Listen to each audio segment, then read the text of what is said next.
everyone, my name is Julsey Capon. For those who don't know me, I'm a Lyme literate psychotherapist as well as a longtime patient of Dr. Jemsek's.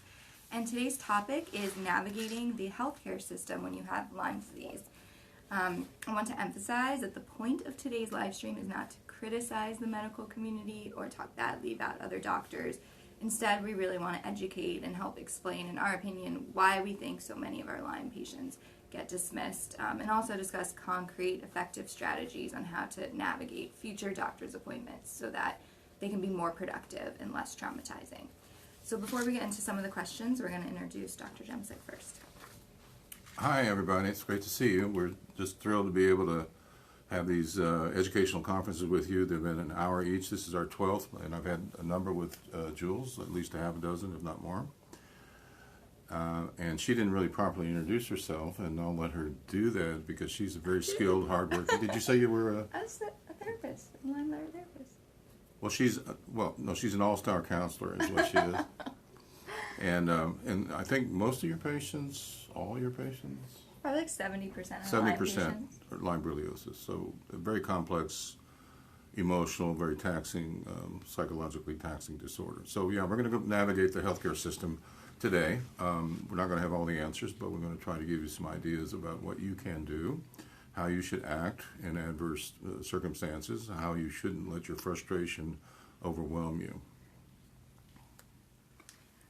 All right, to kick off this live stream, we're going to start with a tough one, which is, why do you think most doctors do not believe chronic Lyme exists? Thanks, Jules. Yeah. I pass.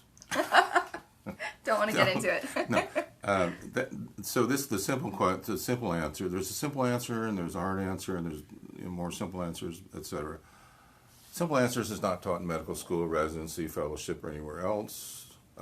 Whereas it's pervasive, the word is everywhere now, there's a growing awareness of it. The problem is no one knows how to define it. Kind of like pornography, you know it when you see it or hear about it, but you don't know, you can't define it. But it's everywhere, and it's a devastating illness. It cuts across all healthcare systems, all our medical systems, all our organs, and metabolic pathways, and so forth. So why don't doctors believe in it? Well, there's a fear factor, and some folks think that we should get rid of the word Lyme. I disagree.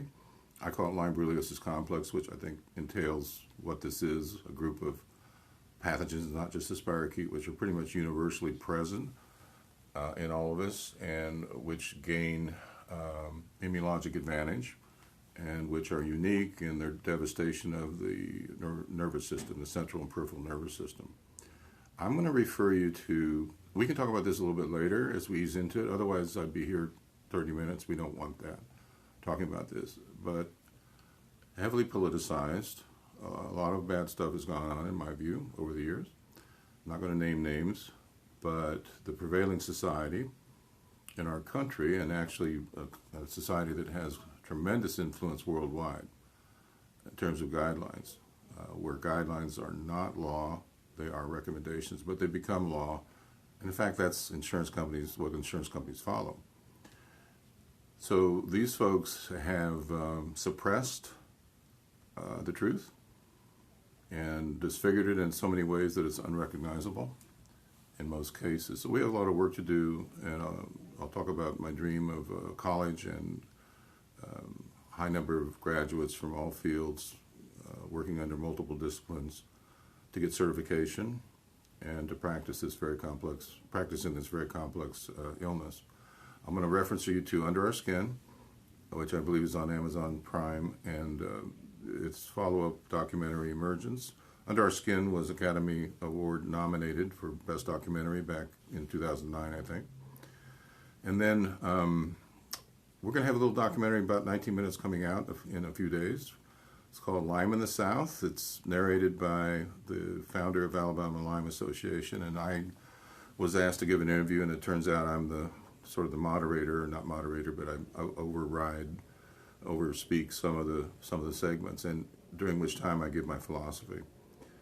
So I'm going to punt on this one a little bit. We'll dabble with it as we go on. We'll have plenty of time.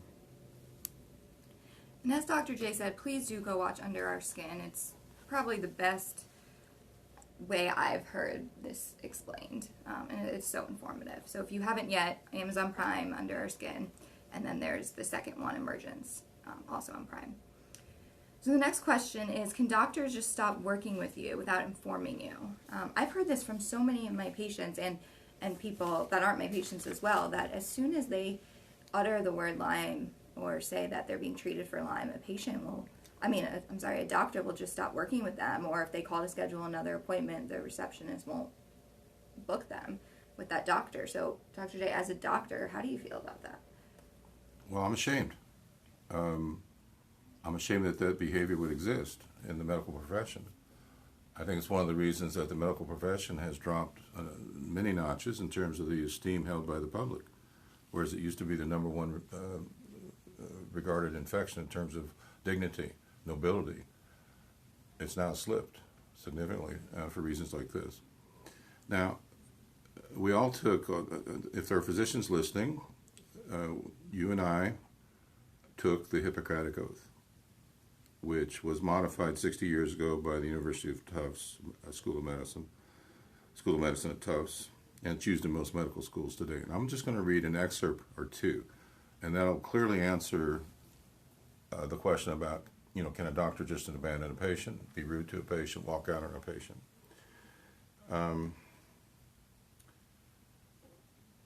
And I will read the fourth paragraph. It says, I will remember that there is art to medicine as well as science, and that warmth, sympathy, and understanding may outweigh the surgeon's knife or the chemist's drug. It goes on to say in the very next paragraph, I will not be ashamed to say, I know not. I know not or I don't know are the 3 or 4 favorite words that a patient likes to hear, because it expresses humility by the attending physician or their physician. When a patient goes to a physician, they're entrusting them with secrets of their soul that they don't give to anyone else except maybe their priest during a confession. And in doing so, they disarm themselves. And so it's horrifying when they're treated badly, when they're demeaned, when they're trivialized, and when they're told that there's nothing wrong with them, especially when there's bad behavior on the part of the physician. The reason I'm bringing all this up is because I know everyone's seen this and done this. I know it. And I'm going to depend on Jules in just a few minutes to say, okay, because Jules is a patient and been to multiple doctors like many of you, most of you, how do you handle that? And some of our questions today are of that ilk. And I think we have some appropriate answers, and a lot of it stems from the Hippocratic Oath. What Dr. J was just saying, the next question is, what is the best way to respond to a doctor when they dismiss you or tell you that they don't believe you or think your symptoms are psychosomatic? So before I answer that, I'm just going to share a few stories of my own personal experiences and my own experience with medical trauma and how that all started. So maybe, 4 or 5 years ago, I was relatively healthy. I had some problems, but I was functional. And one morning I woke up partially paralyzed out of the blue. The day before I had just done a 2-hour yoga class, played tennis. I was healthy. And then next morning I woke up, my legs couldn't move, couldn't walk. I was rushed to the hospital, taken to the ICU. And at first they really did treat me as an emergency. They were taking me very seriously. But as soon as my imaging and blood work came back normal, they came in and told me my diagnosis was conversion disorder. So that frustrated me for many reasons. One, because I knew deep down in my bones that's not what was going on. Something very scary, very real, very devastating was happening in my body. So to be told that the cause was actually something psychological didn't make sense to me, given that I didn't have a history of anxiety or depression or any other psychiatric illness. And it also bothered me because coming from a therapist myself, I know in order to properly diagnose conversion disorder or any other psychiatric illness, you really need a thorough intake and assessment. And I didn't have a psych consult. They didn't ask me one question about my life, my marriage, my work, any recent life stressors. So for them to come up with that diagnosis seemed very unethical to me and made no sense. And that was really the first time I felt unheard, not listened to. And then I was really worried how that would impact how my husband and my family were, how they thought of this illness. Are they going to believe the doctors that it's actually psychosomatic? Are they going to stop believing me? And then I quickly realized that impacts future doctor's appointments because now that's on your record. So now that I had conversion disorder in my medical records, a lot of future doctor's appointments went very poorly because of that. They had a preconceived notion that this was, highly emotional woman, something psychological was going on, and a lot of times they wouldn't even examine me. They just saw that in the charts and was like, okay, see a therapist, see a psychiatrist. So that's very short part of my medical trauma history, but that's kind of how it began. And what I've learned over the years, and I am still working on this, I'm not an expert, but I had to go into these appointments hoping for the best, expecting the worst. So yes, did I hope they were Lyme friendly? Absolutely. Did I expect them to be? No. So I needed, instead of crying and lashing out and wanting to go home and call their boss or write a nasty review, which I never did, but I wanted to, I realized that was not helpful at all. That was just very unproductive. So not only was that doctor's appointment unproductive in the present moment because he dismissed me, he didn't provide me any clarity on what was going on, he didn't give me any treatment plans. Now this doctor's appointment and this doctor is affecting me long term because I was having all this psychological stress because of the trauma from that appointment. So this doctor had so much, or multiple doctors had so much power over me when he probably never even remembered my name from the moment I walked out the door. So I really had to shift my thinking. And I was like, all right, what's important here? What's more important is that I have an amazing Lyme literate doctor that does believe me, is treating me, and I am getting better. And so letting that anger and that frustration and resentment go was the thing that helped me the most. And now instead of crying and getting upset, if I feel like they're dismissing me, I very politely will say, I disagree with what you're saying. I do believe I have Lyme, and I feel that you've acted very unprofessionally, and this appointment is over. And I get up, I get my purse, and I walk out.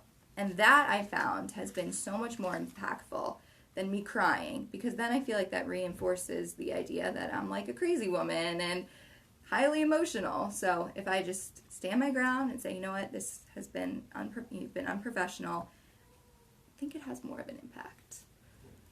Well, that's excellent. That's the truth. Long answer.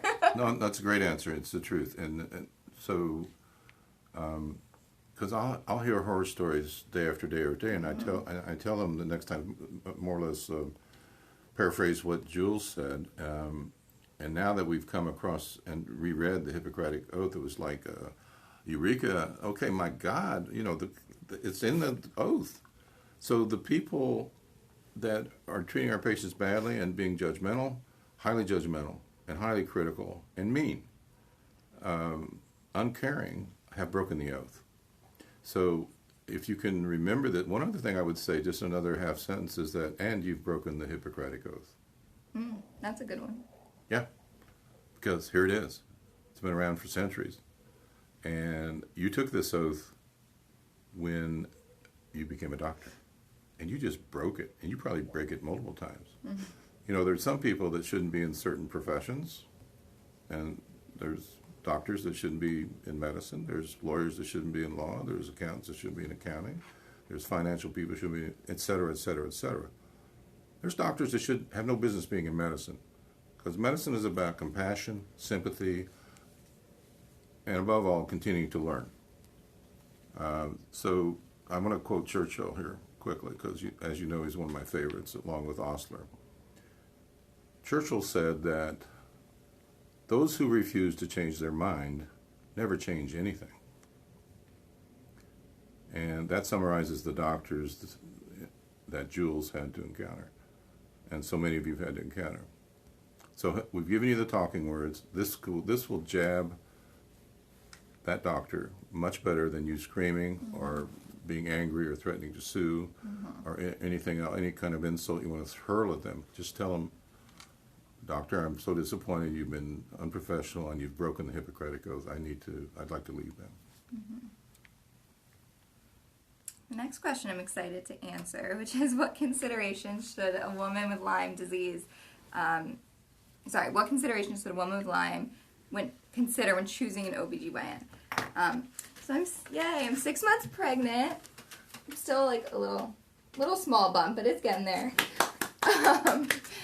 So I've kept kind of that private for a while, but now that everything's good and healthy, I'm excited to share the news. So for me, when considering an OBGYN, I didn't expect to find a Lyme literate OBGYN. I just wanted a Lyme friendly one, which meant that they respected the diagnosis. They respected my treatment plan. They would collaborate with Dr. Jemsek if that was needed. They didn't tell me to stop taking my antibiotics. There's pregnancy-safe antibiotics. So as long as they were on board with the diagnosis and the treatment plan, they didn't have to be knowledgeable about it. That was the only thing that was important to me. But I have found with my own OBGYN and then my patients' OBGYNs that they're pretty awesome. I haven't come across any that are resistant to the idea of Lyme or are mean to their patients about it. So I've been really pleased with that profession. Right. I don't know how you feel about that. Well, I feel like that clearly there's a distinction between some professions. It's like who's got a dog in the fight. And so a little backstory here about us for many years, more than since I've been in D.C. I think we have around 200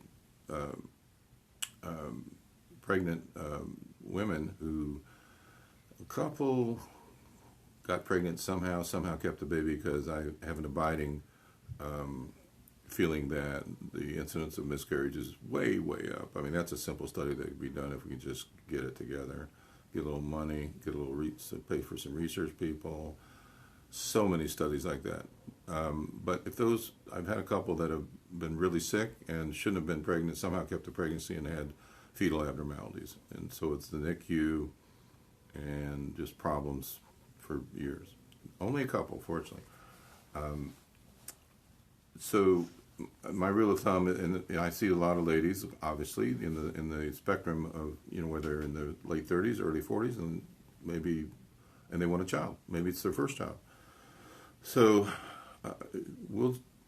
so generally I like to have people recover for 2 years, but I'll go a year. I mean, especially if the window is closing, and they become pregnant, and we send a letter to their OB explaining this is our approach and and some of our background. So we have some data now. It's all informal, however. But on 200 ladies, we probably had 160 get PCR of the cord blood for Borrelia, Lyme, and we've had 4 positives. And this is on the suppressive program. So we think that's a good approach. And the OBs, like Jules said, they've been wonderful to work with. We've had no problems. Now, pediatricians, when it gets to breastfeeding with some antibiotics, they've been sort of a pain, some of them. OBs, no, not so much. And in general, just broadly speaking, surgeons are they don't have a dog in the fight. Surgeons are going to be much more amenable to working with you if you say, I have Lyme Borreliosis Complex or Lyme Borreliosis, and they say, oh yeah, just another case of Lyme, huh? Maybe they're from New Jersey or Connecticut or New York, and it's just, well, just another case of Lyme. Yeah, I think that's causing your arthritis. But I will say, if I could just make an aside very quickly, that more and more primary care individuals are buying into this. They don't know quite what's wrong. As I explained before, it's not well defined at all. They know it's politicized. They know it's scorned by a number of their respected colleagues, usually in the infectious disease discipline, which I am one of. And certain internists and certain primary care people. But when we see our new patients, our early follow-up patients, we say, is there a doctor that would like to follow you, that knows you're here, that would be interested in learning about this? Oh yeah, doctor, he's been great, just doesn't know what to do. And let's copy that person and let's educate that person and just let them see something they've never seen before. which will help educate them and make them even more respectful of this dreadful illness. Watch you get better. Nothing like watching the patient get better that's been floundering for a couple of years or longer and then get better. It's very, very impactful. This next question we touched on the last live stream, or maybe 2 live streams ago, but I do think it's important we talk about it today too, since the topic is navigating the healthcare system when you have Lyme. So the question is, why do you think insurance always denies claims for Lyme-related treatment, and is it possible to treat this illness without going broke? That's a tough one. So first of all, insurance companies, in my view, run American healthcare. The pendulum has shifted from the 60s when Medicare first came out. Doctors were able to charge what they wanted, which is not a good thing, and then insurance companies realized, hey, if we get a critical mass of people, we can have influence over what doctors charge, we can have them competing with each other, and it just grew and grew and grew to the point that it's they make obscene profits. And if I had a magic wand, if I could be emperor for like just, I don't know, a week and a half of this country, I would eliminate for-profit health insurance companies. I would ask all of them to empty their coffers and reduce, because they got probably hundreds of billions of dollars, I can tell you that, there's no question. Hundreds of, if not trillion or more dollars. Hey, you can't spend most of that money anyway unless you're distributing it to dividends. And by the way, if you're a profitable company for profit, what message does that send to the patient? Oh, I got to pay the investor first, then we'll take care of you later. What that message is all wrong. All wrong.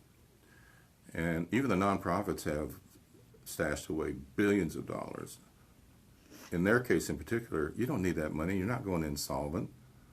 You don't need to save all that, even though you have state law that says you can put away 3 months' worth of operating expenses equivalent, where you cook the books and you load up and you put a obscene amount of money away. You don't need that. Why don't you just distribute it and do some good for the community, and reduce premiums and do other things to improve health care to the needy and for those with Lyme Borreliosis, for example. But insurance companies have the have the biggest lobby in Congress, and as long as our system remains unchanged until we get somebody in here who's going to take the bull by the horn and just do something about it, we're going to be stuck with this very bloated private sector, while the rest of the society is suffering and charged. Now, there are some circumstances in our practice. Of course, we can't accept insurance because I've had a 13-year battle with Blue Cross since over 18 months ago. They're just all about the money, obviously. I mean, people know that. But you can't, if you have a little bit of leverage, that usually comes with self-insured companies where the patient in question is a highly valued employee. Almost always that we can convince the HR person of that company to get the funds for the treatment.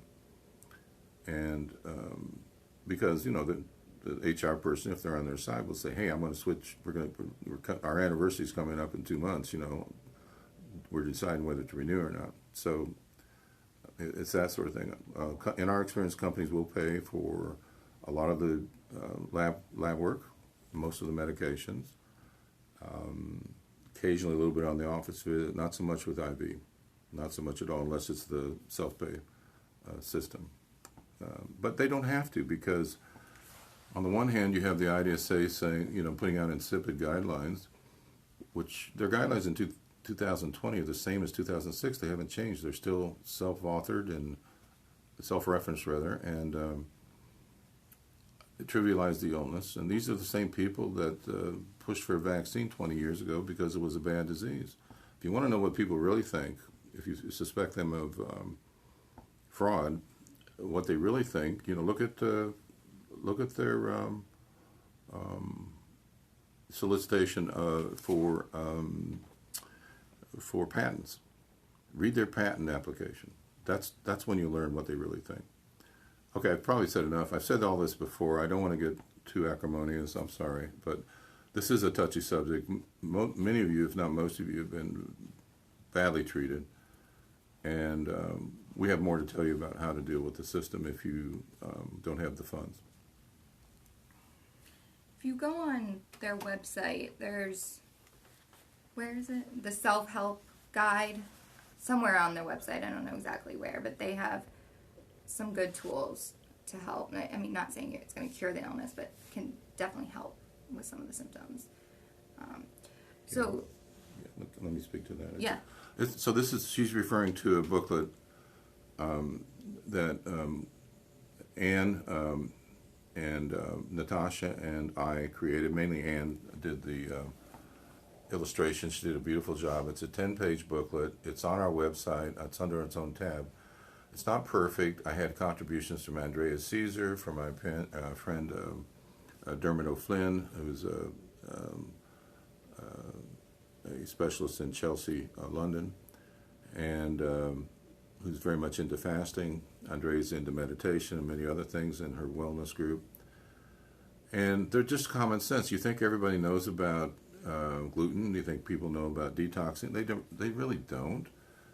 So I've made this available to everyone because this precedes our next question or one of the future questions. But I get it that most people can't afford to come and see me, even though I think we're of value at any price. I'm sorry, but we are.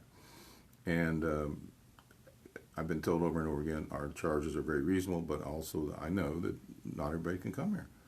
I get it. So I'm very sympathetic to that. Plus, I can't see everybody. I can only see, several hundred new people a year, honestly. What I could do to impact more is to, get some research funding behind me, and we could go to town because we have the largest clinic in the world. We're like a minnow in a puddle. It's just it's a small world. But that's what it's going to take to change. Plus the idea that at some point we need to have a coordinated effort to create a college with formal education, formal standards, testing, and then certification. But those are the things that one can dream of. We're going to spend a few minutes now discussing how to navigate the ER. I got a bunch of questions about whether to disclose to ER doctors if you have Lyme disease or not. I know some people have experienced that you'll immediately get discharged from the hospital if you mention the word Lyme. So yeah, this is a tricky question. I've experienced both, where I've been to the ER and doctors have been great, and I've also experienced it where they've been awful. Brought in a team of doctors, tried to tell me all the meds that I'm on for Lyme was the reason why I'm in the ER. I would say, well, one, they're probably going to know anyways because of the med you're taking. For safety reasons, you should disclose what meds you're on. So all the, if you're taking antibiotics or nootropics or supplements, they're going to ask why.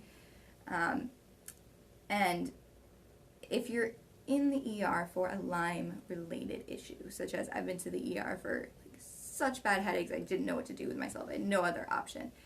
I had to tell them my history. Otherwise I didn't want them running, a million tests that I just had last year or, the week before. If I was in the ER for something unrelated, like stitches or broken bone, probably wouldn't feel the need to mention it. Again, even though they're probably going to know anyways with my chart and the meds I'm on. So I don't think you should ever lie to the doctor, but use your discretion if you feel like it's important to disclose whether you have Lyme or not. Yeah, I think there's a real disincentive to go to the emergency room, which is unfortunate because some folks stop going after a couple times because they were treated so badly, and that, in fact, they probably should go. It's kind of like the COVID situation where we're having excess mortality and morbidity because people aren't getting care. And I've had the same experience as Jules in talking with ER docs on the phone. Some are lovely and very compassionate. I said, they say, why are they on 2 neurotropics and so forth and so on, and these sleep meds and so forth and so on. I would say they have advanced neuroborreliosis. They have advanced encephalopathy. And they have diffuse neuropathic pain, which is something we see commonly. And we try to avoid narcotics. We do avoid narcotics, actually. and we stay away from simple opioid-like substances and NSAIDs and things like that. We have our own way of treating pain that doesn't involve these drugs. And we're starting to use more cannabis and have for some years now, which we found very useful because it lessens the dependence on benzodiazepines, if in fact that's what you're using. But some of the ER doctors are just,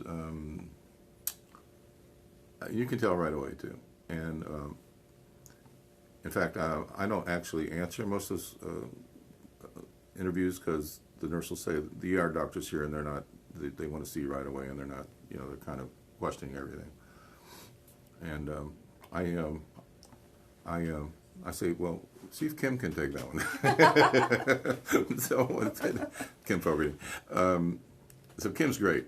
Kim is just like, Kim knows the facts. She's, I probably have a little better vocabulary, but she is quicker on her feet in terms of talking to these guys. And so thank you, Kim. Sorry. I don't have a great answer for this next question, which is how do you find a neurologist who's Lyme friendly? Because I haven't had any luck myself in the past. My only advice, Dr. Jemsek will probably have more to say about this, but is to ask, your Lyme literate doctor, do you know any good neurologists that will treat me with respect? Ask other Lyme patients, if you're in support groups, post something. Does anyone have a referral for a good Lyme friendly neurologist? But I personally haven't had any luck finding one. No, so we have a good guy list, which has several hundred people on it from different states, and patients are helpful. They say, oh, you should get this person on their list, whether an occupational therapist, speech therapist, psychologist doing psychometrics, or an MD. And they say, oh, you have to get this person on the list. So we do, and we put them on the list, on a good guy list. And our column for neurologists is kind of skimpy, but there are a couple. And I've worked with the head of the MS group at Georgetown. I won't mention his name, but he's been there for a while. He was very tolerant. Didn't agree with a lot of what I was saying or doing, but in fact I got a patient a little bit better, and he had to acknowledge that. So that's something. And then there are a couple of neurologists in Northern Virginia that we have on the list that we're comfortable with. And but if you're going to go into, this is what I'm nervous about in terms of folks saying, well, I can take care of Lyme disease, I know what to do, and really you have to pay your dues, unfortunately. There is no formal training. You're going uphill all the time. Medical boards are much less active than they used to be, but they're still around. And there are a lot of people in traditional medicine who have a pathologic hate for what we do. I come from a world of AIDS. I did AIDS for 23 years. I did it when it was hard. So I don't apologize to anyone, for my journey and where I've arrived. But not everybody can say that. But I would say that if you're to be a competent provider in this illness, you can't take insurance because you're going to take too long with the patient, and you'll go broke and go out of business. But you need to be competent in multiple areas: genomics, neurology, psychiatry, cardiology, digestive issues with absorption, metabolic issues, infectious diseases, musculoskeletal issues, endocrine issues, on and on and on. Everything is involved, and so we're happy to work with specialists. We don't know everything about everything, but I would say I'm an average neurologist. Wasn't before, but over the years I've had to be, and we've actually made some new findings. And it's a simple matter of just listening to the patient, examining, and say, hey, we've seen this in a couple of patients, but never saw it before. And that's how you learn. And that's serendipity. But it's not serendipity, it's hard work. And then you record it, and you start to document it, and you see it in more patients. And you see nuances of this and that and the other. So this disease keeps evolving. So to casually go into the field and say, I can do this, I can give people IV glutathione and magnesium, and I can do various supplements and adrenal support and all of that, and I can do all that. You can't by yourself, I promise you that. you might get somebody a little bit better for a while, but not for long, and you don't really put the disease in remission. That's why it's so imperative that we get a multidisciplinary based program going at a college level, so people learn all disciplines. That does not mean to say that I don't want to consult with respected colleagues. I do, because I can learn from them, and they can learn from us sometimes as well. All right, next question. Why do doctors frequently resort to a diagnosis of conversion disorder or another psychiatric illness as the cause of your physical symptoms? I think this happens for a few reasons. One is the obvious that Lyme and other tick-borne illnesses can mimic psychiatric illnesses. Their symptoms are very overlapping. You know, for instance, a lot of my Lyme patients experience hallucinations, delusions, paranoia, anxiety, depression, rage, mood swings. So if someone's not trained in tick-borne illnesses, it makes sense that they would think their patient could be schizophrenic, could be depressed, could be suffering from some type of psychotic disorder. And then I also think it's, I don't want to say easier for the physician to say it's psychosomatic, but I do think they want to give their patients an answer sometimes. Instead of saying, I don't know, or leaving their patient with nothing, I do think they think it's better to say, you know, I think it's X, Y, and Z. I think it's conversion disorder. And then if it's conversion disorder, there's a treatment plan. You see a psychiatrist, you do DBT or CBT, you know, there's a plan. If a physician says, I don't know, which I wish more would say that, then they're kind of leaving their patient with nothing. So I think it's a kind of a rule-out diagnosis. If all the other tests are, you know, coming back normal, it's a safe answer to say this could be psychological. And then as well as, again, mimicking the symptoms. It's safe, and it might be okay for the first time through, but after you hear it 3 or 4 times, you're done with it. Yeah, absolutely. And while it may be well-meaning, Yes. well-meaning. It doesn't make it okay. It doesn't make it okay. And after a while, it becomes lazy, quite honestly. I actually prefer to have my patients be told, I don't know. You know, there are obviously some, because there's intense and a plethora of psychiatric symptoms that arise from this. Why not? I mean, this disease and all its buddies, Bartonella, Mycoplasma, chlamydia, and babesia, just hammer the lower brain, the white brain, where our mood is. That's the reptilian brain, the brain doesn't think. Some of you have seen my Komodo dragon, which I equate as a metaphor for the limbic brain on fire. And that brain doesn't think.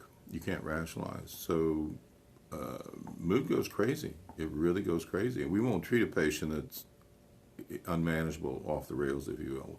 We have to stabilize them to some extent without them feeling totally drugged. So that's part of it. But I think that one of our future events, I'd love to have Dr. Robert Bransfield, a psychiatrist, past president of New Jersey Psychiatry Association, a noted author, prolific man, very kind and gentle and humble man, and a good friend of mine. I'd like to have him on one of our live screens, our live shows here, and I think he'll do it, and maybe have Jules as well. So we have a team here, and he can get into all of that. And I would, so if you want the best, the most knowledgeable and best written individual in the field is Bob Bransfield. So you can easily Google Dr. Bransfield, and you can look at his whole spectrum of work. I mean, it's reams of very thoughtful analysis and data that he spent his life doing and done a great job, an excellent job. So go to that reference, and I think you'll be learning quite a bit. How can you tell if symptoms are psychosomatic or due to Lyme or another physical illness? So Dr. J might have a slightly different answer to this coming from a medical standpoint, and he actually gets to examine the patients. From a psychological standpoint, I only have what the patient tells me to go off of. So I like to focus on 4 things. First thing is the type of symptoms. So I look for patterns. If it's a psychosomatic illness, I see patterns of stomach aches, headaches, fatigue, maybe some shortness of breath, tightness in the chest. It's a red flag when someone is telling me they have knee pain, vision issues, gynecological issues, GI issues, headaches, neuropathy. It's like, whoa, this is affecting every single system. Not really a typical pattern of something that's psychological in nature. So type of symptoms is important. Number 2 is onset of symptoms. If there's a psychological cause, usually there's a very sudden onset because of a stressor, death of a loved one, a breakup, change of schools, whatever it may be. I do want to emphasize, though, that even with Lyme or another medical illness, emotional stressors can cause physical symptoms. But usually they're able to tell me, well, yes, but even 10 years ago I, had X, Y, and Z. With a psychosomatic illness, there's usually a point in time where everything changes, and it's usually coincides with the stressor. The next thing is when, where, and how often are they experiencing the symptoms? So when is very important. Time of day. If, for instance, if a kid is telling me his stomach aches are horrible always in the morning, and then goes away by, like 9, 10 in the morning. Okay, maybe that's school anxiety. Maybe that's separation anxiety from parents. Or if the kid is telling me, or even an adult is telling me, I'm only, anxious at night and my headaches are the worst at night. All right, is it fear of nightmares? Is it afraid of the dark? I mean, what could it be? And then where? So if someone is only feeling their physical symptoms at home, for instance, but when they're at their friend's house or they're playing soccer or distracted, they feel better, maybe that's indicative of a toxic household, which could be psychological in nature. And the last thing I like to ask is, what have you done to try to help with the symptoms? So has therapy helped? Has, an anti-anxiety or antidepressant helped? Has lifestyle changes helped? If nothing has helped, and they've tried all of those things, then good chances are it's probably not psychological, and we need to look elsewhere, maybe at a physical or more organic cause of your symptoms. Yeah, that's an outstanding answer. Thank you. So, like Jules said, I mean, that was just a really great answer. That goes in the archives. Thank you.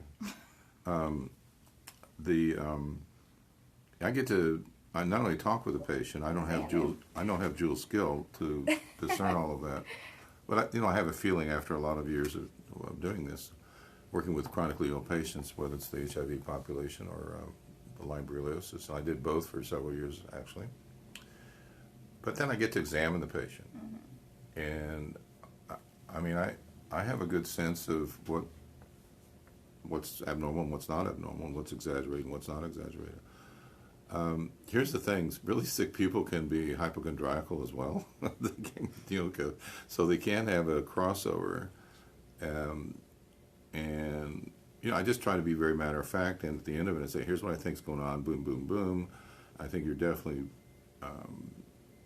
it's impacting your whole psyche in a very unpleasant way, which needs to be addressed.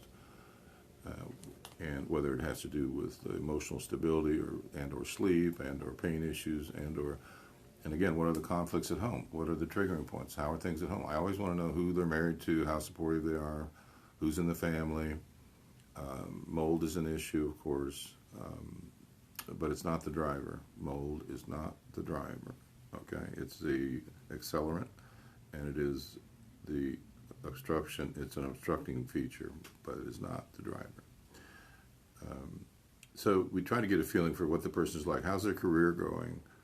Where's the stress in their career? Do they like their career? Is it important for them to be at their job at some portion of time, even if they don't feel well? Is that more important to them than resting at home for a period of time, for example? And we sort all that out and go through that. If a mother has a sick child, what's more important, to get mom well first or the child well first? Usually the latter. So these are all intrafamily environmental dynamics that play into getting off to the right start with the patient, and not just throwing drugs at them and not just labeling them. How do I overcome medical trauma and stop being so anxious about going to new doctors? We touched base a little bit already, but this is still a work in progress for me. I'm still trying to cope with the medical trauma. And but what has been most helpful is really recognizing my negative thinking patterns, and recognizing when my thoughts are just unproductive and unhelpful. I felt like I was trying to control something I didn't have control over. I didn't have control over the doctor's viewpoints, and I was not going to change them either, regardless of what I did. If I wrote him a letter, if I complained, whatever. He's entitled to his beliefs. That's fine. Do I wish maybe they expressed their opinions with more empathy? Sure. But I couldn't change the way these doctors were thinking, and I felt like that was really holding me back, as I was just stuck in this mindset of like, I can't believe this. How can they think this way? And I have to do something about it. And I don't have to do anything about it because I can't control that. What I can control is how I think about my own situation and how I control my own thoughts, my own behaviors. So like I said, I started thinking positively. I have a great Lyme literate doctor that does believe me. I have family who believes me. I have a treatment plan that is working. So even if the doctor, or several doctors have said, I don't believe you have Lyme, stop this treatment, would I even listen to that? Not a chance in hell. No, because I believe in my heart of hearts that I have Lyme and the treatment worked for me. And that's all that I started to think about was, my own beliefs about it, and I stopped worrying about the doctor's beliefs about it. And then moving forward, I always had a script going into these appointments. We already talked about this. If they've been unprofessional, I tell them. And then I also made sure I had someone with me if I felt like I couldn't maybe necessarily be that strong that day, or if I was having a hard day. Someone, whether it's my mom or my husband, could say to the doctor also, all right, this has been an unproductive meeting, you've been unprofessional, we're leaving. So I just felt like I was being more prepared was very helpful. I just got an idea. Yeah. Yeah. So it wouldn't be any trouble at all. I think everybody should just print out a copy of the Hippocratic Oath and highlight some of the things that you think are important when there's lots of them, and just take it with you to the doctor and say, That's a good idea. You have broken the Hippocratic Oath. You have abandoned your mission as a professional. You have lied to your graduating professors. And then say it in a nice way. But I want to read a couple other things from there that goes to that. This is from the oath, guys. This is from the oath. This was written centuries ago, and it's been modified 60 years ago in, understandable English. Let me see if I can find it. I will respect the privacy of my patients, for their problems are not disclosed to me that the world will they know. This goes back to my comment about patient comes in, they're in pain, emotionally, physically, etc., and they trust you. And you do this to them, they trust you. And how traumatizing is that, unless they got a strong will and they've been through this before and they have a plan. To go on with the sentence here, it says, this awesome responsibility must be faced with great humbleness. This is in the oath. And awareness of my own frailty. Above all, I must not play God. I must not play God. And that just frosts me when you see these, some of the doctors that with the ego is just beyond the pale. Obviously, it's a substitute for their own insecurity, where they make the patient the problem. It just drives me nuts. All you have to say is, I don't know. I don't know. You can say it like that. You can say, I don't know. Gee, I don't know. You can say it a lot of ways. But, don't hammer the patient, make the patient the problem. Don't trivialize the patient. Don't degrade the patient. Can you imagine if their soul was bare and they weren't prepared, what you've done? The trauma you've caused? And when it's repeated over and over again, can you imagine? I am certain that patients on the doctor journey, I call it, some have been so traumatized they just drop out and give up. Mm-hmm. And Jules, do you think that's true? Absolutely. Yeah. Yeah. So. I've almost given up before I found Dr. Jemsek, I just had it. I had it with doctors not believing me. And one doctor even told me, I literally couldn't walk. I was still like in a wheelchair, I think. And they said, well, you're pretty and thin, so life can't be that bad for you. I'm like, it was horrible. Like, I know it sounds funny. I can laugh about it now, which is progress. But, like, it took a while to get over that one. But, no, it does. It has a very deep, profound effect. And people stop seeking help. They're too scared to go to doctors, or they just don't want to deal with it in case it does happen again. They don't want to deal with the emotional trauma that comes with that. But to wrap up, all right, we're going to ask my favorite question yet, which is, Dr. Jemsek, what do you like most about your practice? First of all, everything. No. That's from Almost Famous by Russell Hammond at the end of the show. What I like about my practice, I like everything. I do. From my point of view, it may sound, I don't know how it will sound, but this is what I feel. It's an honor to do this. If you look at the pathway of a career in medicine, it just isn't that often that a physician, some more than others, but a physician can save a life or be important in terms of restoring a life. Certainly OB, delivering baby, brings life in the world. That happens routinely. But and surgeons can make life-saving interventions. But for most medical providers, clinical providers, internal medicine, family practice, pediatrics, you know, if you are credited with saving somebody's life every few weeks or so, that's a big deal. We get it every day. We get it multiple times a day. And so I'm blessed many times over, and people say, well, how do you put up all the crap that you've been through? And I know the providence has played a role. I want to get a little bit philosophical here and spiritual a little bit, but I mean, if you look at my life, how the hell am I still here? And I think there is some providence involved. If I ever get around to writing my memoirs, you'll see it many times over.